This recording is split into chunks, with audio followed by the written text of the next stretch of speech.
This is Kory Willis with PPEI, and you're listening to the Diesel Podcast. I'm Adam Blattenberg from Diesel World. This is Dan, owner of ATS Diesel Performance. I'm Braden Fleece, and you're listening to the Diesel Podcast. What is going on, Diesel Nation? We're excited to have you guys with us today on the Diesel Podcast. Today's episode, we're going to be chatting with Kory Willis and catching up with him and seeing what he's been up to with PPEI and new things and changes, new shop. Tons of things are going on there, so we're really excited to be able to chat with him. We want to encourage all of you to make sure you go on Facebook and Instagram and follow PPEI. You can stay up to date on things that they're working on, new releases, updates. It's a very busy, exciting time, and if you're a fan of diesel, you want to make sure you follow those pages. All right, let's get to the podcast with Kory Willis and catching up with him. Kory, it is fantastic to have you back on the podcast. I always enjoy chatting with you, seeing what you've been up to. You're an industry leader, and a lot of people look up to you and want to know what you're doing for trucks and new technologies, different things you're working on. There's new models of trucks that are coming out with the 1500 diesels and updates to some of the older ones. So we're really excited to be able to have you on the podcast today, and wanted to chat with you, about what's been going on since we connected last, and how you're approaching 2020 and moving forward with diesel, with life, with business, with being an entrepreneur.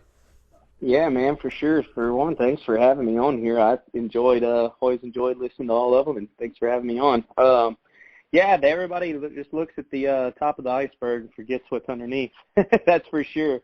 Being an entrepreneur and being a business owner, not just PPEI, but just business in general, it's not easy. Everybody sees all the highs, but miss the lows. That's for sure. There's definitely lows and blows. One of the things I've always been fascinated by is I think of being an entrepreneur as I'm going to work for myself. I'm incredibly independent. I have this vision, but the principles of it apply to people who aren't entrepreneurs or in a different career field or, doing something different. There's certain things that we all can identify with, like perseverance. I think that's probably one of the biggest ones. And on our first episode with Ryan Milliken, who I know that we were talking about, where do you find the perseverance? And we're both like, I don't know. I don't know where it comes from.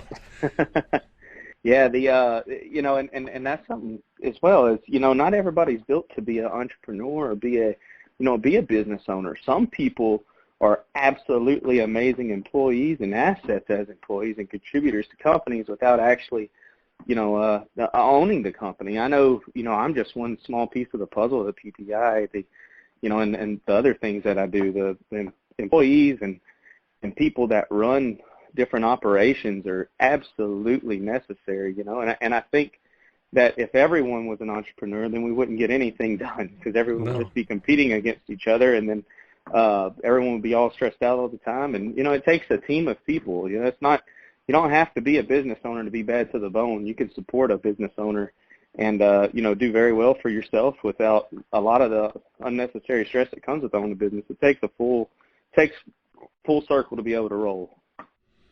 I was just thinking when you said that about sports, like team sports, right? And yeah. You think like, Coach can't do it without a team. Yeah, the quarterback can't do it without offensive linemen and a running back and an offensive coordinator, and there's all these parts to it. And I know you've been very successful in businesses that you've done. If we focus on the team for a second, how do you get that team together? How do you put those people in the right place? Is it like you have a vision for them, or do they come to you and say, hey, I want to do this? How do you make that team work? Yeah, coming from myself as a high school dropout, and I didn't make it through one more semester of college, schooling and whatnot was never too terribly important to me. What I'll do is I'll look at a person, and I'll actually go and check out their social media. I'll check the way they talk to people. I'll check the way they post. I just basically make sure that this person's, for one, driven, and then two, has a positive spirit. If every fourth post they make is about how politics suck and they talk about all these things in the world that they can't really change, and then get in piston matches with people on the internet, I know right offhand that this person's probably not a good fit for a company. So I'll look at personalities a lot of times first to make sure that the personality is a fit. And then second, I'll look at the person's drive. Obviously I'm looking for a certain, depending on the position, I'm looking for a certain form of intelligence. I'm looking for a certain type of drive and personality. And most of the time what I come to find is that the positions that I actually hire someone for, they end up going into other positions. I leave it pretty open like that in everything I do. It's kind of like, hey, I hired you on for this position, fill this position, do well. However, contribute anywhere else that you want to. There's a proper method to contribute. Well, I've got guys over here that, got hired on as tech support, and now they're outside with ferro arms building things. It's like just crazy. I've hired on just simple calibrators that turn into basically doing disassembly. And it's like, wow, these, when you give people a free rein and the ability to grow, and they know that they have an ability to grow and do better, and they're in a place that the possibilities are endless, you really start seeing those personalities and their drive come to life and show you what they're capable of. And likewise, when that happens, and that means they're going to bring more finances into the company, and then you turn right back around and financially reward these people, rather if it's through a pay or bonus or just showing them lots of love, just that they're appreciated. Everybody wants to be appreciated in everything. So I think, the biggest thing to a team is, for one, as a leader, don't sit there and do commands. Be a leader. Lead the pack, get the scores, and show everybody that you're in the ball game with them. If you're a lazy boss, your team's going to be lazy. It's just how it goes. So, whatever team you have in mind for a vision, you have to be the forefront of that vision. You have to be what you want your team to be. If you don't do that, it's not going to ever go any further past than just what your vision is, because your actions aren't dictating the vision. There's one of the parts of business, and I'd say, relationships between people and different communities, that is so fascinating to me is we see the leader, and I go back to sports, like we know who Tom Brady is, but I might not know who the left guard is or the right tackle. I know who LeBron James is, but I might not know the second team, shooting guard or something like that. But all those pieces make that team successful. And I think something that'll help someone, if they're in an organization, if they're an employee, or if they're the leader, is it can be very, I think, hard as a business owner at a certain point to turn over the trust and say, hey, I got this off the ground. I did it. I'm going to trust you with my public relations. Yeah, it's so difficult. And that's what I kind of do to combat that, is I wean people into it. So if someone's going to be doing social media, I'm going to take it and just kind of wean them into it. And I've had things done in ways that I don't like, and I address it. And I address it with respect, just like I would want to be addressed. Because if these people, a lot of times as well, I don't really look at, a lot of people are telling me, they're like, why do you even talk to so-and-so? They did this to you, they did that to you. And what I try to do is, I don't analyze people reviews for exactly what they're doing. I look at what were their intentions. Example, if you're going to take and go get me a coffee and you trip over my foot and break my toe on the way to get me a coffee, I'm not going to be mad at you for tripping over my toe. Your intentions were while getting me a drink. You're trying to do something good. I take that same thing and I put it into business. So let's say someone messed up an order.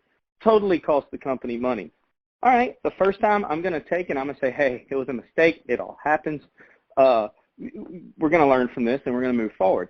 If it happens again, then it's the boss's, it's not that person's fault they keep making this mistake. It's the boss's fault for not correcting it the first time to where the mistake wasn't made again. Because if that employee truly cares, they want to be there, and they want to make their boss proud, because they're trying to get up to that point as well, then they're not going to make that same exact mistake the same exact way again. If they do, that's when you come back in, you address it in such a way that it's a little bit more firm, but it's like, hey, the next time there's going to be repercussions. Don't do this again. And then the third time, you really take a repercussion.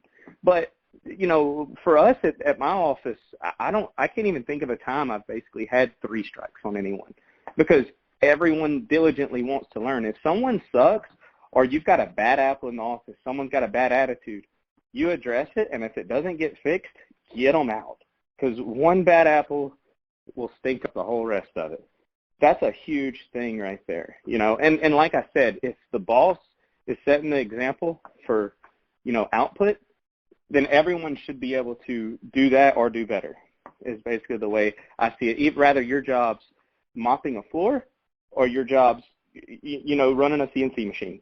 To me, it's all the same exact principle. You do your job, you do it well in such a way that you'd be proud of it and brag on it. And I think, too, that we all, on some level, we all want to belong to something, contribute, and feel like we're part of a team, whether it's the person or the group of people at the top, whether it's somebody who's just hired, somebody in the middle. We want to feel that. And I think when you know that your work's appreciated, and you know, like you mentioned, there's mobility within your company where, you know, somebody can do a job for a year and say, hey, my passion is really doing this. I'd love to try this out. And they have the ability to do it. Then you inspire them, and they want to produce more, and it makes them feel good. And of course there's a financial reward and things like that. But I think at the core, that's why there's an entrepreneur. That's why there's a business. That's why there's employees. That's why there's vital members of that team. I agree. You know, Patrick, one thing that I take so much pride in at this office is, you know, we're open 9 to 5. I try to tell everyone get here at 8:30, so that way by the time 9 gets cleared, 9 o'clock gets here, you clear, you're good to go.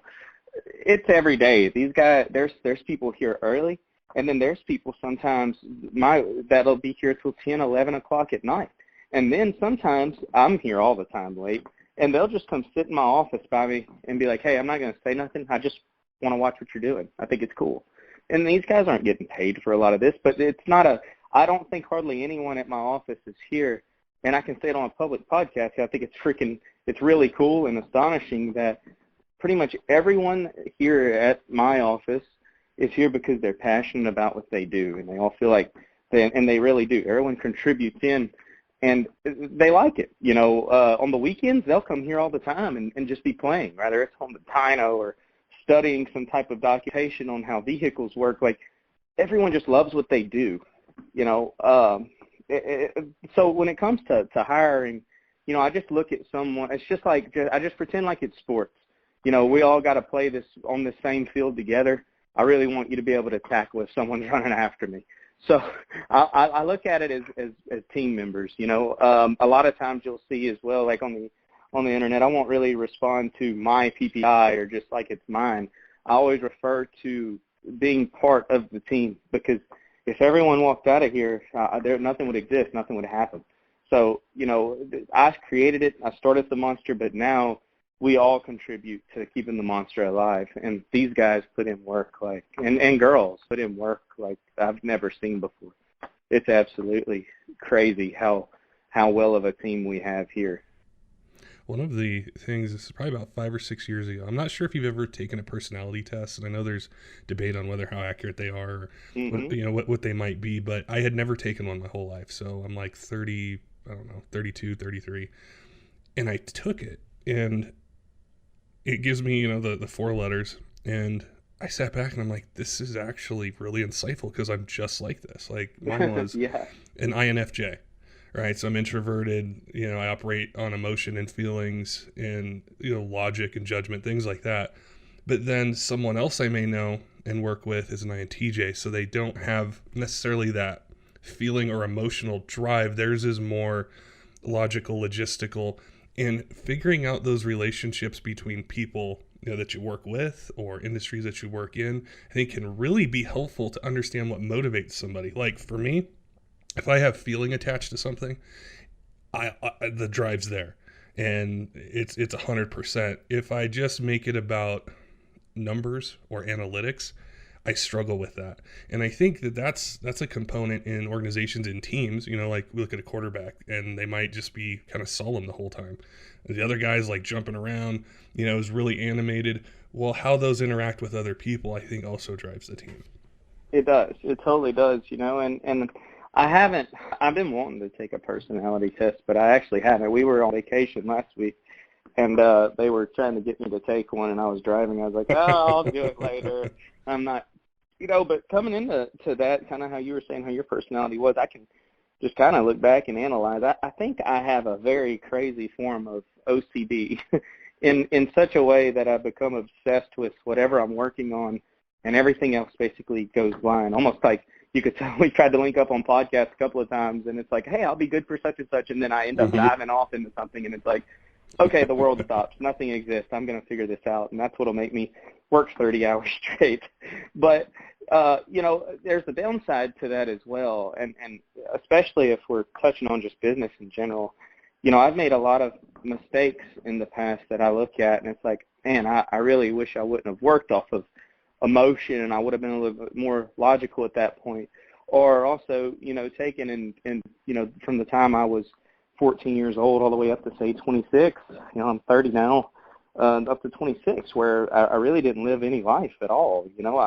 I got married at 23, 24 years old to the same person I was with for many years, and just being so busy with work and just really having a lot of my focus on work, I kind of didn't pay as much attention to a relationship or like family as much as I should have, where it's like, looking back, I wish I would have balanced things a little bit better. I ended up getting divorced. 2019 was rough, man. I had the whole EPA deal that we've been dealing with for years, but it really got hot and heavy in 2019, and we stopped, basically forced and quit selling race tuning. I went through a divorce, and the only thing I could take comfort in was basically really coming to my office and working. That was just about it, and then working through basically lots of pain and not having hardly any financial benefit from it.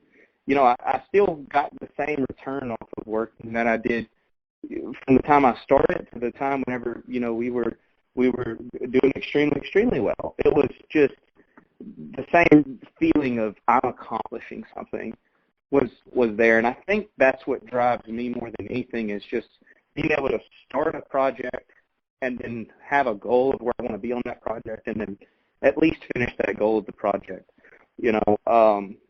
For example, this past week I started on the new little 3.0 Duramax that came out. We can't even get in this ECU. It's probably going to end up taking a processor swap like the L5P does, but I wanted to feel I needed some type of emotional return of feeling like I really accomplished something. So I popped open the dial and I started working in it, and I just worked all night long and everything.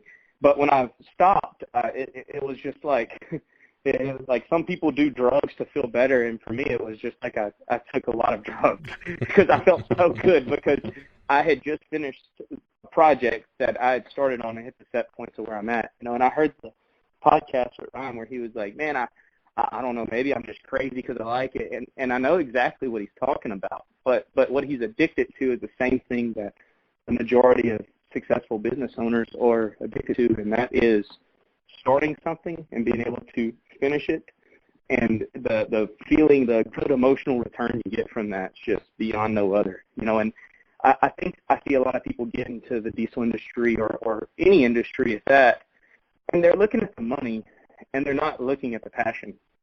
And if you don't have the passion for what you're doing and your drive isn't based off of that really nice emotion you get when you accomplish a task, and your emotions coming from what getting in the bank account, you're gone. Someone with a passion is going to absolutely kill you. And then the day that, like Ryan was saying, he's like, I couldn't give up. I'm not going to give up. It's the same exact thing here. I think it goes for most people, because you're not working for the dollar. You got to have the dollar to stay in business, but if you're solely working for the dollar or money or a big return, the second that goes away or you go through a hard time, you're soaked up. You're done. What do you have to work for? You're not getting that return in the bank account. So anything you do, rather it's building mops, using mops on floors, or you're building calibration files, you've got to be in it because you're passionate about what you do. And I think that's the biggest thing that will get people through very difficult times, kind of like what we've been going through. Everyone here is just super passionate about it. I'd be willing to say I was probably almost the most made fun of tuner of the world whenever we stopped selling race tunes. I've seen tons of memes online. I've seen people saying a bunch of false, just seriously damaging or attempted to be damaging type things that if I had gotten my return for feeling good in life off of the internet, or I'd gotten it off of money, at that point in time, I would have been ruined. But what keeps me going and keeps us going at PPEI, and now we're starting to see a return, and we're coming back up, and we've got good things in play, is everyone here never focused on the dollar. We always focused on just the passion. And it's really carried us, and especially me personally, through some super, super, super bad storms. I think you have to be passionate about whatever business you're in and focus on accomplishing tasks, and do not focus on the financial reward. That's just a byproduct of accomplishing goals. I think the balance I really struggle with, and I have, because it's like I think of, again, that feeling, right? The feeling of accomplishment or camaraderie, or just something that was an idea that's now concrete. And I think about times that were like that, and I was broke, but I was happy because I had accomplished something. But then there's competition for that balance, right? There's money, there's other stresses, there's personal things, there's trends and market things going on, and you can get pulled away from it. And before you know it, you're sitting there and you're like, this isn't as fun as it was. What have I lost? How have I changed? And it's Ryan had mentioned it, but when you have everything taken away, in a sense, and you're just left with what you started with, it's almost liberating in a way, and you find it again. It totally is. I know, like, I've been fighting for 6 years almost for what I felt was the whole entire diesel industry, or not just diesel industry, but racing industry. Man, I put lots of money, put lots of time into trying to be able to understand what it was what a race vehicle was, and I get to basically the end of that train of being told that there is no such thing as a vehicle that was once on the road that can be turned into a race vehicle. My 2,000 horsepower Duramax LVZ is sitting in the shop, just basically locked up. It can't drive 10 miles down the road because it's got a field block and it'll overheat. But I'm told it's not a race vehicle, so I can't race it. And that when we finally made it to the point where I felt like it was impossible to be able to win that argument just because things are not fair. It was super depressing, like really, really, really depressing. Like for me, I've seen people on the internet saying stuff like, "Oh, they're done, their money's gonna be good." But for me, it wasn't like, "Oh man, we're not gonna sell as much product at all." It never really even crossed my mind. What crossed my mind was it's like, wow, pushing these trucks to the limit on a brand. Like I would love to take a brand new truck, tear it down, blow it up, find out where the weak point was, and then start building and calibrating parts for them. And whenever I realized that stopped, that was the true bummer. It was very depressing. And the stuff people were saying online, it was just like, man, you guys are just totally, totally missing what we're in business and what we're about. But, as I started thinking about the situation more and accepting the reality of I couldn't change it, I was like, you know what, let me just try to focus more on these emission systems. Maybe I'll get the same type of feel good from that as I was taking and making 1,000 horsepower on a brand new truck. And once I shifted my emotions and my mindset to that, and I actually became passionate about how these emission systems work and how we can make them better and even build and invent new products for it, I got all of that excitement right back in me. And I understand that the industry, not everybody operates that way, and a lot of the industry still does things the way it was done. But I think whenever people start shifting towards that route and educating themselves on how these new systems work, they're going to find that same type of enjoyment and challenge and get the same return. So, where I'd say back in, September roughly last year, I was really upset. I would have never, I'll never throw in the towel. But emotionally, I wanted to throw in the towel. I was like, I can't do what I'm passionate about. I'm done. This sucks. And everyone here at the office just kept pushing. They're expanding their knowledge on emission systems past what it was, and then I kind of watched them, and it's like, you know what? I'm the big tit baby in here. Like, I got to step it up. So, you know, I was actually more inspired by our office than anybody. And once I was able to shift my thought process and emotions over to that, you know, we're actually having a blast with these emission systems and learning how they work, and also discovering a new market base that we were never tapped into before, which I can say firsthand, it's larger than the market base we were in before with race tuning. It's just just a matter of touching it. So, you know, we're getting that. We're starting to get that same exact fun drive and everything back here at the office, but it's just about mindset and focusing really hard on why did you start this? What made you happy? You know, and it's just finding challenges and conquering them. You know, like you're saying, the balance is super difficult, though, because you can get so obsessed with work that you forget about your home life and you forget about, you know, family, friends, and I still do it a lot till this day, but I at least try to be a little bit more mindful of it, because at the end of the day, on your deathbed, you know, it's going to be your friends and family and everyone that was, you know, did or didn't support you along the route. You know, that's what matters, those relationships you made. So I wish I would have learned that at a younger age, but, you know, at the same time, if you would have asked me then what I'm saying now, I'd be like, no, I'll be set one day. You know, it'll be good, and then I can just do this for fun. And yeah, it kind of happened that way, but, you know, I wish I would have balanced out a little bit better. I think adapting too, when you were talking about having to make a change, a directional change, it being forced, you know, it's, I think in anything, any sort of work, any sort of challenge that people have either in a company or personally, is adapting is so critical to be able to, you know, like if I put myself in your shoes and I think, okay, I have this business and this career, and, you know, you're at the top of it, right? People look to you, and it changes all of a sudden.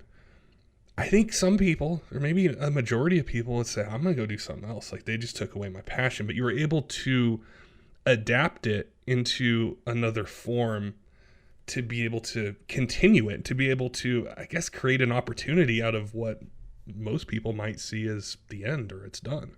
Yeah, you translated that perfectly. That's exactly what I was trying to say. And it wasn't it was very difficult, you know. I mean, that was a really, really, really low point whenever I felt like someone had stripped everything I'd worked so hard for, you know, and I've learned so much about, and it was just, you know, absolutely taken from me. That was really difficult, you know, and my whole life I've battled, you know, different people only say hi as in all the fun stuff, you know, most of the stuff posted on social media. I've been trying to write a little bit and document as much as I can write and do legally right now. I can't even say half the stuff I want to say because of stupid stuff going on, you know. But I've been trying to kind of show that it's not all beautiful and that we face the same struggles that anyone does. You know, as a leader, though, you have to be positive. You have to be uplifting and, you know, put on your happy face coming to work, because you don't want anyone else in your office not putting on their happy face and coming to work. So, you know, there's so many times that, you know, especially over the past 2 years, whenever, you know, I'd say at least a minimum of 60 to 70% of my time has been spent doing paperwork or spent with attorneys and just dealing with the nightmares of the EPA. It's been difficult to be able to target in. It's like, why am I still doing this? You know, this isn't what I signed up for. They're stealing my passion, this and that. And it's, you know, there's so many times and so many nights where, you know, I go home and it was just absolute, very low, deep depression. And, you know, or if I couldn't finish a project that I was started on that day, that I would get my emotional return from, you know, accomplishing tasks at the end of the day. And I couldn't accomplish them because I'm having to deal with things that I didn't sign up to deal with, you know. And there was just such absolute low points what I found myself doing was just like, okay, you got to get out your head. And it sounds like a crazy person, but I am a little crazy anyway, so it's fine. But I would actually get on Google, and I would just start Googling happy memes. Like, as crazy as this sounds, I was like, man, I'm overwhelmed with negativity right now. I have to fill it with positivity. So I would go on and just start reading quotes and memes and just anything that was inspirational. I'd turn on all of Gary, like Vaynerchuk stuff, and Tony Robbins, and I would listen to it, and by the time, I would go home and I'm absolutely just distraught. It was like, you know what, I got this. I got this. But if I would have went and held out with crappy friends, and I'd have had associated with, people that are on Facebook and started arguing politics for 30 minutes with a bunch of people I don't know, do you think I'd have gotten out of that mindset, or I would have went down a deeper path? Yeah. And who knows what happens when people get that deep, So it's like I forced myself into positivity to make it through some really, really, really dark, lonely times. And I think if more people would understand that it's what they surround themselves with, that they'll pull through some really, really, really dark stuff. I really hope a lot of people can listen to this and understand that, I'm a normal human just like anybody else. Got a lot of businesses, do a lot of things, see a lot of ups, see a lot of downs. But ultimately, I battle the same struggles that everyone battles, personal and financially and business. And there's really good times, really bad times. And I've pulled myself through some very bad places by simply surrounding myself, even if it was just a computer screen with memes and quotes from Google images of just positivity. It got me through some really, really, really bad stuff. So, persevering through business emotionally, you can't always rely on other people to support you. I've seen more people abandon our company over the past 6 months and go to basically a lot of cheap knockoff junk just to support it. And I'm like, man, where are all these people that are supporting us? Why are they doing this? So you can't even get off to trying to, on other people and trying to build your emotions off of others. You just got to freaking do it yourself and surround yourself and read and watch just positive stuff. And you'll make it. You'll wake up the next morning, feel good to go, and go into work and put on your happy face. You made it through the night. I think that's the normal struggle everybody deals with. I think that's the power, though, of the message. Is what you just mentioned there. It doesn't have to necessarily apply to a business owner. There's probably somebody listening who may have, personally, they feel alone, or their job that they have that they went to school for, they got a master's degree or something, or doctorate, and they're stuck in it, and they're feeling kind of like that hopeless feeling. It's identifiable across all walks of life, and that's really what I think people are looking for. Like the social media aspect, where it's all highs, it's all things that are fast, or the biggest home, or the nicest vacation. And I think there's a tremendous thirst out there with people where they want what's real. They want to hear the struggle because they're going through it themselves. They want to know. They're looking for inspiration. Where do I pull through this? Yeah, dude, totally. And I can kind of talk to those people too. We, I have some nice things, and at one point in time, which I bought it as an investment, and it worked out pretty good. But I bought this house that was huge, big, 12,000 plus, big, dreamy pool house, big, nice pool in the center of it all, and it was just it was super, super, super awesome. And you get to thinking, just like with you buy a super nice car, you get to thinking that it's gonna fulfill some type of feeling in you that you get to, I'm a winner, I'm a rock star now. But that doesn't do anything. I've had more, which I've been slacking like crazy, but I've had more fulfillment just going on jiu-jitsu mats and getting killed by true killers but at the end of it, feeling more accomplished than, the 3 months you feel after you buy a house and it was your dream home and this and that. All that stuff just really doesn't matter. It just goes back to what you're passionate about, because I'd leave that house and come to work, and I would feel a lot better at work when I was accomplishing tasks than I would going back to the house. And there's nothing wrong with having big, nice things, but I do think that people look for the return they're going to get from what other people are going to think of them, which isn't. It's really not you're not self-accomplished when you feel that way. I have one more example is I have a McLaren 570S, and whenever I got which is the baby one, but when I got it, I had been searching for a super sweet sports car for a while. I've been a big Corvette guy for years, and whenever I was searching for the car, I was already confident with myself. So the last thought I ever had was what are people going to think whenever I get this car? For me, when I was searching for the next sports car, I drove some Lambos, I drove Ferraris, I drove some really cool Porsches, and the last thing I was thinking as I was car hunting, I'd call it, was, what car is going to make me cool? What I ended up settling on was, hey, I think that this car has the best acceleration, it turns the best, it functions properly. I'm going to go do some donuts in this sweet thing, but it was never I was never buying the car for fulfillment of what are other people going to think about me when I get this, will I look cooler or anything. But my thought process was, what kind of return am I going to get from this car whenever I drive it? And I think that's the same aspect everybody needs to think about before they ever purchase or do something.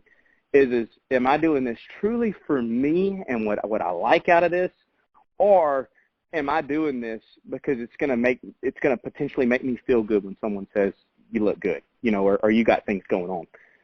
That's one thing that most people have to learn as they start building a business and they start getting some financial reward is don't care about what other people think at all. Do stuff 100% because it makes you feel fulfilled and it feels good. Not because it's not because of what other people are going to think about you. I think that's a common problem that we see. And everyone self-employed, most of us got a little bit of ego in us, and you want to show that you're doing well despite, what people told you you're not going to be able to accomplish or do, or this isn't going to work and that's going to work. And a lot of times that's kind of those materialistic type things, or a slap in the face back to those people, but at the end of the day, you're paying the price on it for something that you truly aren't getting the full return that you were searching for in life with. I think that's a pretty big deal. Something that just clicked for me when you're talking about that. It was about 2 or 3 years ago. I had met someone who, by like every definition would be highly, highly successful, like top 1% in what they do. Right. And I saw, the cars, the house, the fame, all that sort of stuff. And I was at a point in my life where like I didn't have anything. And I'm just like, man, it'd be so cool to just breathe, right? It'd be so awesome to just have like right. a little bit of like some sense of security. I'm like, you got it all. And they said, it really doesn't matter because like when I got some of these things, like I was still depressed or sad. I didn't have what I truly wanted. And I think where this ties into the entrepreneurial side or the leader side is if you don't have that balance, I think, or you get lost, it's so easy to say, well, I really wanted this car or this house or this boat or this helicopter, whatever it might be, and I'm going to buy it. And it provides this short-term kind of fix. It's like, wow, I got it. I'm enjoying it. It's fun to have. But the root cause is really what we talked about, I think, in the beginning of the podcast, which is the passion and the drive and what makes you happy. And I think it can be very easy to get lost. And it can be much smaller scales than, really expensive things. It could be anything. But yeah. I could see how it's easy to kind of get lost in there. And as a leader, people are looking to you, right? And so your organization, your team's looking towards you. And it's like, I've never really heard that on a podcast or really been able to get a lot of information on it. I've just kind of seen it happen firsthand. And then you mentioned it there. And I think there's a lot of people out there that are like, man, that's how I feel. That's what's going on right now in my life. It totally is, man. And it'll cause you to create some damage that's very difficult to get away from. If home life, I've been there. Home life was really bad. I just went through a divorce, and it was a pretty bad one. And I'm at home after work and just feeling sorry for myself, and it's like, I want to feel better. So you post something maybe on Facebook that's fun, or you think it's really cool, maybe a cool picture of a truck, you start seeing people respond to it, and you're getting this attention, and you feel really good for a little while. But then, you know, whenever you get off the phone and you're taking your shower, you lay in bed, and you're trying to go to sleep, you still go back to that unhappy little spot that you were, because all of that stuff you were posting and people's commenting, it's not real. It's not, you know, it's not a real return, you know. And I think if what I've learned to do is, you know, I'll still get in a place sometimes, I think everybody does, where it's like you want to feel relevant or you want to feel accomplished, you know, and you'll start reaching out to places to feel that, rather that is, you know, buying a new gun or buying a new car or posting on Facebook, you know, or social media. If you stop and you think before you do anything and ask yourself, why exactly am I posting or am I purchasing this right now? A lot of times you'll get a more real answer if you're more self-aware and real with yourself at that point in time, that you might not end up buying that or posting what you're posting, and then you discover the root cause of why you're feeling like you need to do that, and you address it, and then you end up being a lot happier whenever you're honest with yourself. You know, if you're purchasing, if you're on the internet purchasing, you know, weight loss pills every 3 months, but you're still eating terrible and calories in or exceeding calories out, you're going to gain weight. You know, to stop and think, why am I buying these pills to lose weight? Instead of focusing on calories in, calories out, the root cause. You're just trying to remedy it by the easy way out, by something else, instead of really focusing on what the problem is, what the cause of this problem is. And I think the biggest thing is if people really focus and become a little bit more honest with themselves and self-aware, it'll really help out a whole lot, especially as an entrepreneur, a business owner. Whenever you're looking, you are the leader and you're the one that's supposed to always have the answers. You got to accept that sometimes you don't always have the answers, and you're a real person, and you have to take care of yourself, you know, mentally and physically. And, you know, like I was saying, as business owners, we very much often will dive so deep into work that we forget those other aspects, and then everything becomes not real. You know, you start living in a false reality is the best way to put it. And it's a miserable, miserable, miserable place to be. And I've been there, and I can really hope that people listen to this and become pretty self-aware. Don't go to that place, you know. Address problems before you try to reach out and fix them without fixing the root cause of the problem. That's really good advice, and I think something that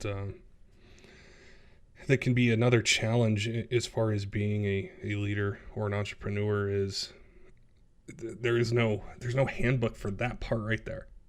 There's no, exactly. I can't remember reading an article about that side of it, but it does happen, and it's something like you almost have to be squared away with yourself before you embark on something, and accept that there might be times that you lose that. And how do you get it back? You know, how do you tap into it? Because there's so many competing things. Like, I know you're incredibly busy, and you know, like, I'm bugging you to come on a podcast, and then there's things going on you know, at work, people needing your input, and there's these, you know, ideas you have, and it's just like balancing all that. Which hopefully, you know, I've learned a lot in this conversation, you know, as far as doing that. But it seems to be a key ingredient, I think, in people who are successful in all walks of life, is that being able to self-analyze, be self-aware, and recenter. Yep, and another thing to add to that too, Patrick, is to be sober. You know, I've never been one to really have a drinking issue or any type of drugs, you know, nothing like that. It's not really been in me, but I've caught myself at many times where it's I just want to get out of this reality, you know. And so I would normally do something to escape it, where I can understand. I couldn't understand before how people would become alcoholics, but because I was dealing in the same type of emotional battle, you know, I never became an alcoholic, but I found myself always doing something to try to, at that point in time, avoid my reality and not deal with it. And I think that's where a lot of people turn to the alcohol and drugs and things like that. I think the day that I really sat down and analyzed myself and discovered what the real problem was, which it was me, obviously, but whenever I could be honest with myself and face those demons, I immediately would try to do things to remedy the problem instead of just trying to avoid the problem doing other things. And I think that's another thing is people need to be very, very, very sober if you're an entrepreneur or a business owner, you need to be sober, man. I know some very, very, very wealthy people that were basically big cokeheads. And I've watched them literally just make very poor decisions left and right. Some of it turn into legal matters. And, just sitting back and looking at it, because of a low emotional state that I was in for a while, I can understand why these people are doing this. But I can't justify why they're doing these things. It's like, man, you have so much ambition. You're so smart, but then you become unsober for, 6 hours, and you just cost yourself 6 weeks of work because of 6 hours. I think it's super, super, super important for business owners and entrepreneurs to be sober, and I'm not just saying alcohol and drugs. I'm saying sober in reality. Really, really, really face the demons. If you're having a high turnover of employees, you've gone through 6 employees this year and you've got a 10-man shop, hey, the problem's probably you, rather that's lack of management or that's lack of, lack of being a leader. If you went through 6, yeah, it can happen. But one, you made a mistake hiring, or you made a mistake hiring, or you're a bad leader, or you just had this really, really round of bad luck. Most people say they had a round of bad luck, but you get a smart person on the outside, they analyze it. That's not in their reality, and they'll quickly say, hey, I see the problem right here. It was you. And these people just aren't self-aware, and when you're self-aware, you're not sober. So I think self-awareness is the key to sobriety as well, from not just an alcohol and drug standpoint, but just living within a real reality. And that's incredibly powerful. Like, I'm sitting here, and when you said, being sober, sobriety, I'm thinking, alcohol, drugs, things like that. But I never thought of being unsober, living in a different reality that I've created or that anyone could create. I never thought of that, but it makes so much sense, and it can be and is just as damaging in a way that I never thought about that. So you kind of threw me a curveball on the podcast. And I try to really, especially like if I have employees at the office or whatever, that's a good example is a couple of years ago, someone was telling me about buying this house, just bought a new truck. And what it was they, one of the folks here was, they're making really good money now, and they want to get that. Oh, I made it in life. I freaking bought a brick home, and I got a new truck. Like, I got it going on. And my advice was like, man, I don't think you're ready for that yet. Yeah, you can afford it. You can go to the bank. You can get it. But at the end of the day, you're really not ready for that part. And why are you wanting that? And what it boiled down to was basically, well, that's going to make me feel good, like I've accomplished something in life, But that's not a sober way of thinking. That's not reality. The reality is that you had some type of anticipation of what it meant to be successful in life, and you were following that path. But it's not the right path for the moment. You just didn't stop and truly check that, hey, I'm going to buy this, and I just got this, and now I'm going to be living paycheck to paycheck for the next, year. That's not the way to live. It's not. And those decisions would have been made just based off of, this is the reality I set for myself since I was a child. That means that you've made it. It's like, no, it doesn't. It does not mean you made it. So it's a really big, it's a big thing to be self-aware and truly honest with yourself about these, about especially being in business, just being aware of where you're really, really, really at. Just because your neighbor on the side of you're trying to compete with went and got a toter home does not mean you need to go buy a toter home and try to fit into the clique. You could show up with a small trailer, have more money in your pocket, and still beat them. And the reality is at the end of the day, you still beat them, and you're not paying for the big toter home. If you can afford that and it's well within your means, hey, go for it. Sweet. But I think too many business owners get caught up in the rat race. Well, and I think as well with motorsports, whether it's diesel, gas, off-road, boats, whatever it might be, there's that competitive nature. Just it is. And it's, you think of like going to a racetrack, right?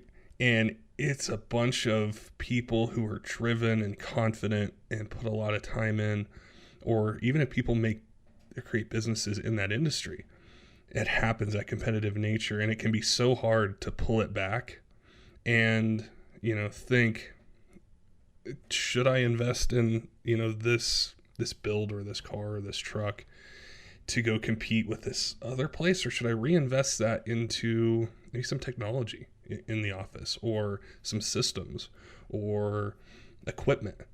And I think that's really hard in, especially in the motorsports or in the auto aftermarket, is that right there. It is. And it's not nearly as fun to do it that way, but in the long run it works out. We built a pretty nasty car this past year with the new Duramax powered Corvette that we built, and we had a reality whenever it was time to buy the rig to tow it. I seen what a lot of the other rigs out there were, and immediately I was like, well, if I want to play on this level and be at this game, then I need to have a super nice toter, play the part, be the man in the key. Mm-hmm. But I knew that we were looking at buying a new shop. We're looking at buying lots of machines, lots of equipment, and it was like, you know what? I think that we're going to pull back a little bit. We spend a lot of money on the race car, but we're going to pull back a little bit on the rig to pull it. And, no one cares at the end of the day what you have. They care for 2 seconds, and then after that, it doesn't matter. So we went to the track, and I've got a little bit older rig that we purchased. We did a wrap on it. Come out really clean. It's nice. But it's not at the level of some of the others that were out there. And very well be it, they could probably afford it and not even think about it. But that wasn't so much the case with us. We could have got it, but it would have sacrificed a little bit from the unfun stuff back home that we were dealing with. So, we show up to the track, and people don't really care a whole lot about, that our toter's got quite a few years on it. That was never a topic of conversation one time. So if my ego would have allowed to, or if I'd allowed my ego to, we would have showed up to the track and had a brand spanking new, beautiful, big, nice toter. But the reality was that's not the best decision at this point in time, so we're going to scale it back a little bit. And you know what? Not one person mentioned the truck while we were there. So what seemed like it was a really kind of big deal at the time for the appearance of everything, I'm glad that, we've made bad calls in the past, but that was a good call. We got there, saved the money, came back home, put that money we could have put into a rig and invested it right back into the company with some machines. So, I think that's a big deal that a lot of people really need to focus on in their business as an entrepreneur. If you're building a DPC truck, and you put all of your time and your money and your finances into it, what's happening with your company back home and locally during that time? I'm not discouraging anyone from doing it. I think it's great that people are doing it. But if you go broke building this thing, how much did your business just sacrifice, having to build this one truck that goes and competes in this one competition or a few competitions? Could you have taken a quarter of that money and invested it into, say, some Facebook ads, maybe a little bit of marketing, maybe a little bump for the employees for them to be able to want to push a little bit harder, give them some new tools, some new subscriptions. I think those are things that aren't as fun, and it won't get you the emotional return that having a big, huge, cool truck would. But, if you're super self-aware and honest with yourself and honest with your company, you can make those decisions and build a company up without everybody having to say how awesome you are or the things you've accomplished. You can accomplish everything you want to accomplish without having to have people noticing you're accomplishing them. And I think that's a big thing. I struggled with it, and I think a lot of business owners struggle with it, is you want people to know you're making it. It's a hunger. I think it's built into them. But when you become truly happy with yourself, you don't need that return from other people. You learn how to make do with what you have, and you become very happy with it, just like when you started and it was so fun. And I hope people can listen to this and try to understand what I'm saying, because it's difficult for me to say it the right way. But if they truly can learn to be happy with themselves, business and everything else around them will start flourishing. That's what is really exciting about this chat that we had, is to be able to talk to you about these things that we as just fans of what you do or your company, people who know you, we may not know all those things, and there's a lot of cool stuff that you're working on, and to be able to put it on a podcast and people can listen and say, okay, like I'm right in this phase, or I'm in this phase that they talked about. and to emerge on the other end, there's some hope. There's a little bit of inspiration, and we can take some of the things that you mentioned and apply it to the life. I can take things that you said. There always is, man.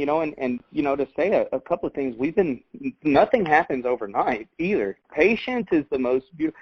And I say Gary Vaynerchuk's name all the time, but and people's like, oh, that's just run-of-the-mill basic. What that dude says is freaking on. I listen to that dude every single day. And I can say that, patience is the most beautiful thing and the hardest thing that I've ever learned. I want it now. Now. Now, I've learned, we started working on basically an atmospheric water regeneration type system that we basically pull humidity out the air, make water and filter it, and do lots of really neat things with that. And we bottle it up in glass bottles. It's good for the environment. On top of that, it's the best tasting water anywhere out there. Whenever people see this water bottle out, and we just got a couple of potential contracts with this company that are really, really, really big, like huge, like hotels and stuff wanting to use this stuff, and governments that are wanting to use it for disaster relief, like some really good potential. And when people see that, they're going to be like, yeah, that dude just stumbles into everything. But what they don't see is that, we started this a couple of years ago. We couldn't even figure out how to get items shipped because the expense of shipping outweighed the cost so terribly much as to just shipping basically the solar panels to the locations. So it was like, okay, how do we do that? So what we ended up doing was we took a shipping container, but then we make the shipping container and we patent it and everything to where it's actually almost like a mobile office site. So after the shipping container ships our product, we then put a couple of bolt-ons onto it basically, and now we can resell the container as basically like a mobile office type site. So, those are the things that people don't really see. If I would have looked at it and said, okay, we're screwed.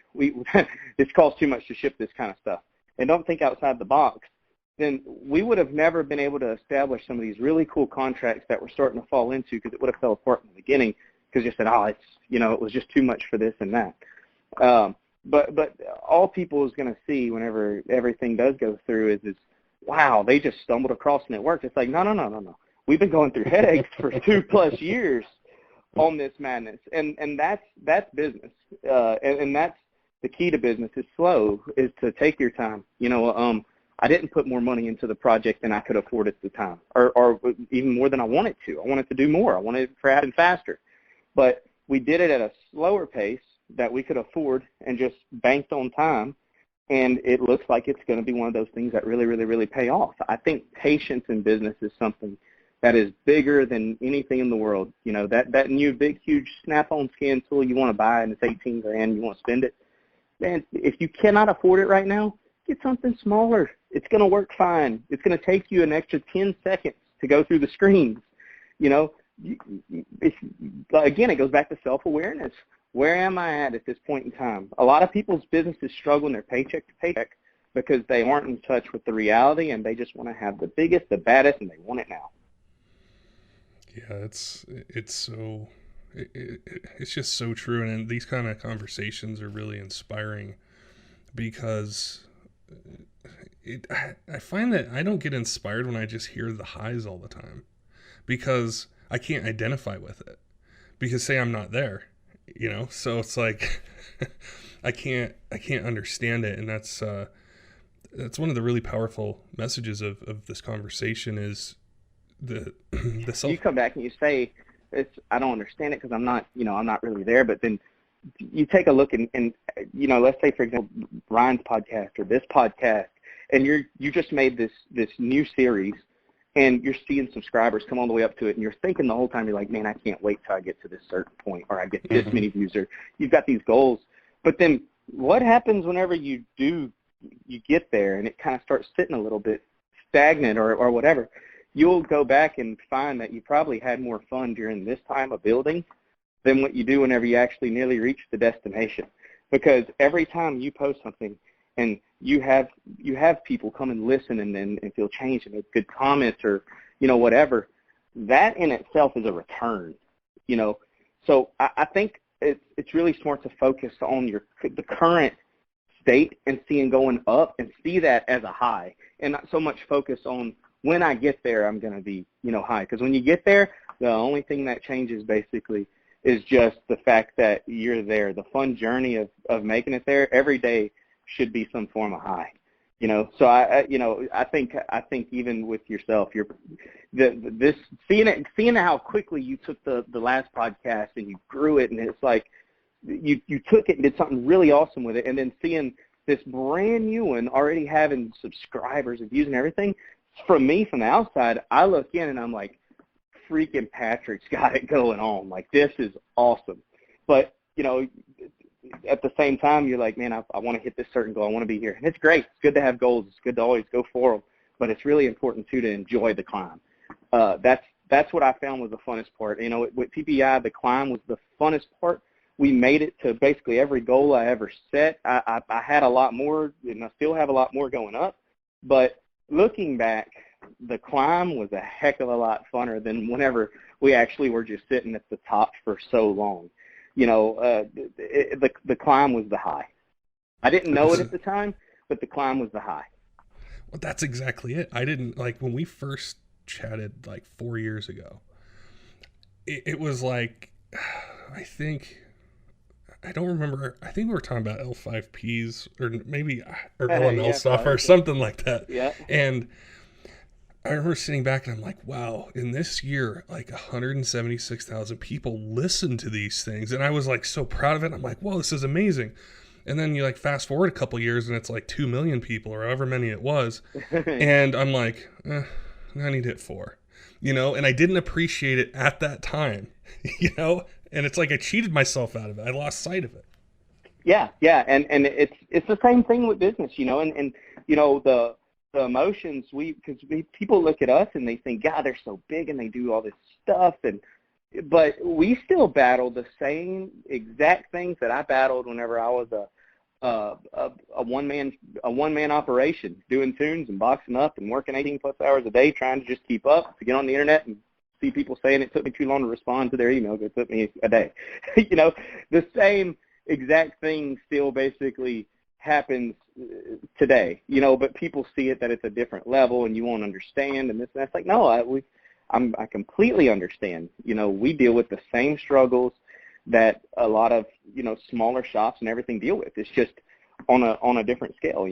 We're used to, I had $20 problems. Now I have $200 problems, but it's the same stresses both ways. So I think that's another important thing too, for people to see that everyone's equal. Just because someone has a bigger company or a small company, everybody fights the same type of emotions at the end of the day. It could be on different levels, it could be on different things, but at the end of the day, the only thing that affects us is emotion. So, I try to treat every single person, whether it's a brand new shop owner that hasn't made one sale, or it's a big wholesale distributor. I try to just treat everybody as absolute people. And I think that's a really big thing that I would like to see more in the diesel industry. And in most industries too. It's like, if you just treat everyone how you want to be treated, it would be a heck of a lot better world altogether. And I really appreciated this chat, and I know after we're done, I'm going to sit down and get my notepad out and make some notes for myself. But it's things that help with personal growth and understanding, and really the self-awareness part. There's a lot of things that you shared that hit home for me, and I appreciate you taking the time to be able to talk with us and have someone listen. Even if just one person hears it and it helps them, it changes them, it gets them on track, it's worth it. That's all I need, just one person. That's all. I agree. Yeah, that's what I always say. I'll comment a lot of times on Facebook. People will text me and they're like, man, why are you wasting your time? I said, it's not about this one person that's being ignorant. If I can post something educational and someone else reads it, because it's all public forum, if someone else reads it and learns something from it, then I just helped. I just totally made a difference. So it's the same thing on these podcasts, and I try to, the last thing I'll say is for people not to get on social media and look at what everybody's doing. All you're looking at is the highs. The last few podcasts I've done, I mean, I've always been very, very hard on myself. I've been an emotional person for many years. But, you know, all that you would see from me on the internet was just, you know, man, this guy's got it freaking going on. You know, they don't see that. You know, I would go home and deal with the same type of depressions they did. They do. But at the end of the day, I really became self-aware. I learned how to analyze it, and it made me a better person, which then made me a better business owner. And we're seeing things, you know, in many directions, striving, where if I'd have just been stuck in that low point and I didn't do something to address it, I don't think we would have seen a striving business. So I think that's something for people to really, you know, focus on. Last thing I say with that is just, you know, if you're stuck in your head and you're depressed or you think that things aren't working out, find yourself some people to surround yourself with. Or if you don't have those people, then take and just get on the internet. Start looking up some really, really, really fun stuff, success stories. If you feed yourself a lot of positivity, you're going to be a positive person.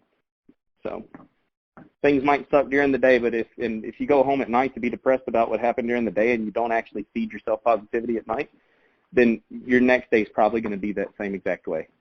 So that's one of the last things I'll say to people that are you know, out there with businesses or struggling, or just employees or whatever. Anybody out there, if you're struggling in general, just feed yourself positivity until you freaking can't be negative no more. It worked. It worked for me. But yep, I'm just a normal person that dealt with all the lows that many people deal with. I just learned how to become self-aware and how to feed myself positivity and get out of my own head. Don't forget, Diesel fans, make sure and head on over to PPEI on Facebook, Instagram. Give them a follow. Stay up to date with what they're doing in racing, with tuning, with hard parts, with their new shop, and all the incredible things that are going to be coming out of PPEI in 2020 and 2021. Till next time, keep the shiny side up.